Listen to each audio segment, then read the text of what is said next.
அந்த ட்ராக் மாறி போயிட்டாருன்னா அது டிஸ்குவாலிஃபைட். यदि वो भागते समय लास्ट में ट्रैक को बदल दिया तो वो आउट हो जाता है. அவன் வெற்றி பெற்றாலும் அந்த பரிசை வாங்க முடியாது. वो विजय पाया फिर भी वो तोहफा नहीं ले पाएगा. முடிவு வந்து நிலைத்திருக்கு தான். जो आखिर तक स्थिर रहता है वही उतार पाता है. ஞானஸ்நானம் என்னது?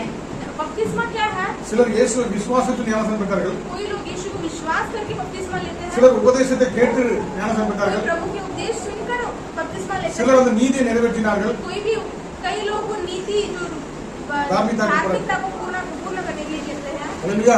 சிலர் மனம் திரும்புவதற்கு ஏற்றபடி அந்த ஞானஸ்நானம் பெற்றார்கள். कोई मन फिरने के लिए वो बपतिस्मा लिए. ஆனாலும் இந்த யோவான் ஸ்நானனாகிய யோவான் यूहन्ना बपतिस्मा जो है, நான் உங்களுக்கு ஜலத்தினால் ஞானஸ்நானம் கொடுக்கிறேன். मैं तुम्हें पानी से बपतिस्मा देता हूँ. எனக்கு பின்னால வருகிறவர் இன்னும் மேல உள்ளவர். मेरे पीछे जाने वाले मुझसे बड़े हैं. அவர் ஜலத்தினால் மாத்திரமல்ல केवल पानी से नहीं, அக்னினாலும் உங்களுக்கு ஞானஸ்நானம் अग्नि से கொடுப்பார். भी आपको बपतिस्मा देगा. हालेलुया.